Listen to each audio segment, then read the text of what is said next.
As American warships gather off the coast of Syria, you may be asking yourself if the study of religion is the thing that is far more necessary than anything else. Are the practices of devotion that we cultivate here, attention to the unknowable more in human experience and the creation of new wholes from the fragments we find in our studies, are these too delicate, too specialized to make the kind of difference our world needs?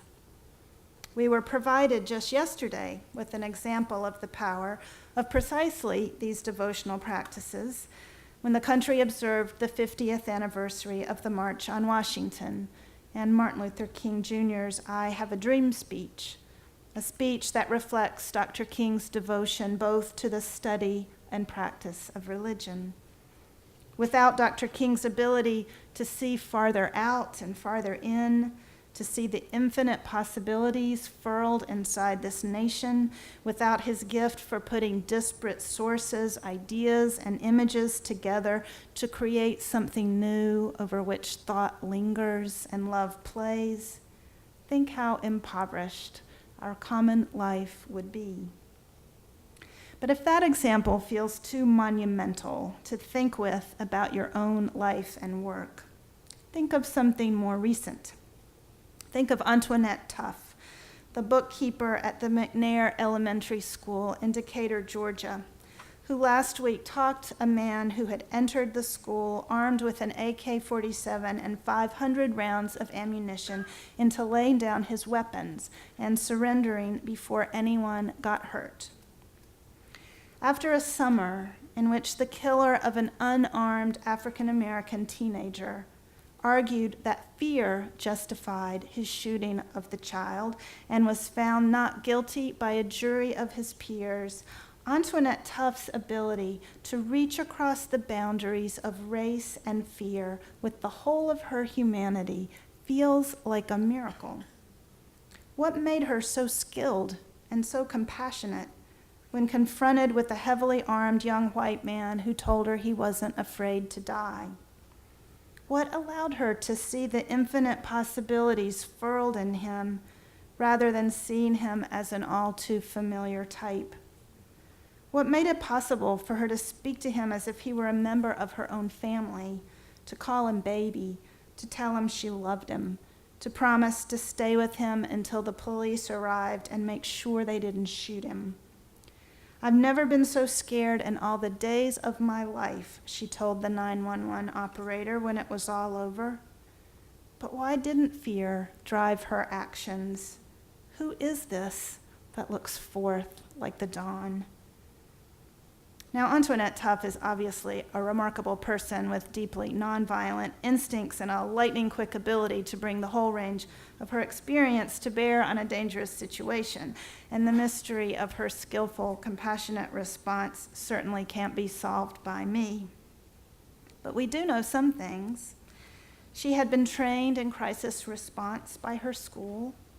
She drew on her own experience of hopelessness, sharing stories of her own struggles with the gunman, reminding him how human it is to feel that you have come to the end of your rope. And she was able to make use of a religious practice that she had learned from her pastor. The previous Sunday, she has told several interviewers, her pastor had begun a sermon series on how to anchor yourself in God. It so inspired her that she got up early on Monday morning to study. By the time the gunman walked into her school on Tuesday morning, she had been practicing anchoring herself in God, praying on the inside, no matter what was going on around her. She could pray for him and talk to him at the same time, and that is what she did, anchoring herself in God in the midst of chaos, keeping the gunman in view as a struggling human being, as clearly as she could see the danger that he posed. Now, the practice of praying on the inside, of anchoring oneself in God, has a long history. It's a history you might learn here. It's been passed down through classrooms and communities, teachers and ministers, scholars and pilgrims and mystics. Antoinette Tuff learned the practice from her pastor. Future pastors, take note. And we have learned from her something more about the infinite possibilities furled both within human beings and also their religious ways of responding to the world. Holding onto her humanity in the face of genuine danger, she offered the gunman and all of us a fresh glimpse of our own. Now, nonviolent, compassionate possibilities are not the only possibilities religion holds. And keeping particular practices alive through study is not the only thing scholars of religion or even lovers of religion do. But there's a common feeling, as fine as air, running through the poetry of the Song of Songs, the novels of Virginia Woolf, the genius of Antoinette Tuff, and hopefully your work and mine. A devotion that cherishes the unknowable more in human beings and human experience itself. A devotion that responds to that unknowable more through creativity, through assembling the shivering fragments of what we study into new wholes that open new perspectives, cast new light, allow us to draw a little closer to what is just out of our reach, both in others and in ourselves. This is slow, even painstaking work. It keeps us up late and it wakes us up early. It sets us on a permanent quest. 10 years ago, Janet Giazzo invited us to cultivate a shared love of religion as a way of cultivating the possibilities our ever-evolving school holds within it.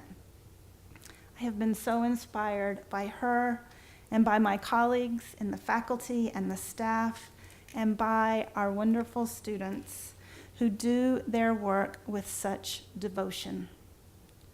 Love has 1,000 shapes.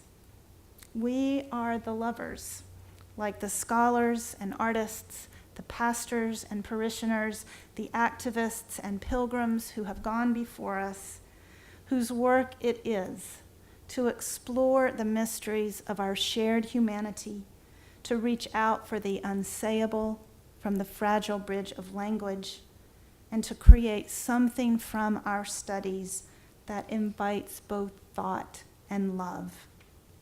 It is a joy and a privilege to begin a new year of this work of devotion with all of you. Thank you very much.